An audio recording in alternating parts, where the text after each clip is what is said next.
Assalamualaikum warahmatullahi wabarakatuh. Perkenalkan, kami dari kelompok 11 yang akan mempresentasikan materi tentang tren yang muncul dalam lingkungan bisnis global. Yang beranggotakan 1. Anis Mufida dengan NIM 63011190003. 2. Diah Fitri Wijayanti dengan NIM 63010190008. 3. Widya Ayu Prastiwi dengan NIM 63010190017. 4. Anissa Anjarwati NIM 63010190018. Untuk yang pertama, saya akan menjelaskan pengertian bisnis global. Bisnis global adalah kegiatan bisnis yang melampaui dan melewati batas-batas sebuah negara serta terkoneksi sedunia pada level kultural, politik, dan ekonomi dengan menghilangkan hambatan-hambatan komunikasi dan perdagangan. Bisnis internasional membuat perekonomian dunia menjadi sistem tunggal yang saling bergantung satu dengan yang lainnya. Untuk yang kedua, kita akan menjelaskan tren bisnis global yang akan dibacakan oleh Mbak Diah. Tren bisnis global. Tren globalisasi ekonomi telah menggeser paradigma dalam persaingan bisnis antar perusahaan secara individu menjadi persaingan bisnis antar jejaring bisnis.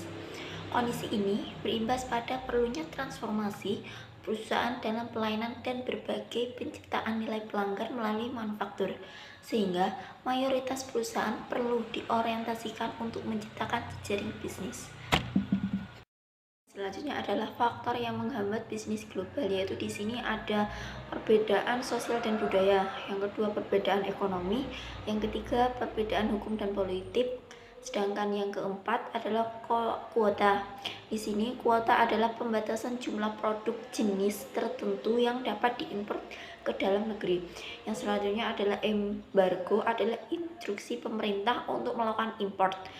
Yang selanjutnya adalah tarif. Tarif di sini adalah tingkat pajak yang dikenakan atas produk-produk impor. Yang selanjutnya subsidi adalah pembayaran pemerintah untuk membantu bisnis dalam negeri untuk bersaing dalam perusahaan asing. Dan selanjutnya adalah pemerintah kandungan lokal, adalah peraturan yang menuntut bahwa produk yang dijual di negara tertentu paling tidak sebagian dibuat di negara tersebut. Sedangkan yang terakhir adalah proteksi, adalah proses melindungi bisnis dalam membatasi produk tertentu yang masuk ke dalam negeri. Kemudian yang selanjutnya adalah pengelolaan dan pengorganisasian bisnis global. Globalisasi akan terus berkembang menjadi fenomena yang tidak bisa dipungkiri. Perusahaan akan terus berkembang pada kancah nasional, dan kegiatan bisnis pun akan ikut terus berkembang.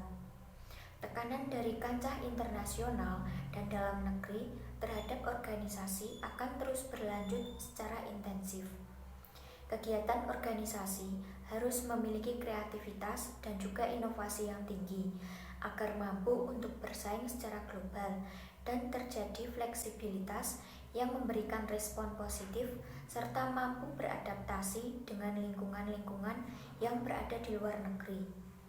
Dengan kondisi organisasi yang mampu untuk menyesuaikan diri akan memberikan organisasi tersebut memiliki tanggung jawab yang lebih daripada level pengorganisasiannya.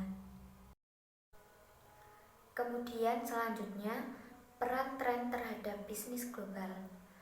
Perkembangan ekonomi global yang semakin meningkat ini menuntut suatu perusahaan atau organisasi untuk mampu menangkap peluang bisnis, baik secara lokal maupun secara internasional. Perekonomian global dengan segala pernak-perniknya banyak menawarkan dampak yang positif, terutama terjadinya interaksi antara negara dengan perekonomian yang telah maju, dengan negara-negara dengan perekonomian yang sedang berkembang. Kunci utama untuk memenangkan persaingan di pasar global dan mampu untuk mempertahankan kelangsungan hidup suatu perusahaan adalah dengan menciptakan keunggulan kompetitif. Selain itu juga dalam era globalisasi, Suatu perusahaan juga dituntut untuk mampu melakukan praktek-praktek manajemen yang berorientasi pada keterbukaan, fokus pada perubahan, berinovasi secara terus-menerus, dan mampu mengembangkan kepemimpinan yang bersifat kolektif. Ada 3 faktor-faktor yang mempengaruhi bisnis global. Yang pertama, pengembangan sumber daya manusia melawan daya saing global. Fenomena kondisi keuangan global yang masih belum menentu seharusnya mendorong setiap perusahaan untuk menjadikan program pengembangan mutu sumber daya manusia sebagai fokus sentral, ditambah dengan persaingan global yang semakin menajam. Pengembangan sumber daya manusia atau yang disebut SDM merupakan salah satu bentuk upaya untuk meningkatkan kemampuan karyawan dalam menangani beragam jenis tugas dan menerapkan kemampuan yang dibutuhkan sesuai dengan jenis pekerjaan yang ada. Dan yang kedua yaitu potret daya saing global. Menurut The 2006 Global Economic Forum on Global Competences Index atau yang disebut GCE yang dirilis World Economics Forum.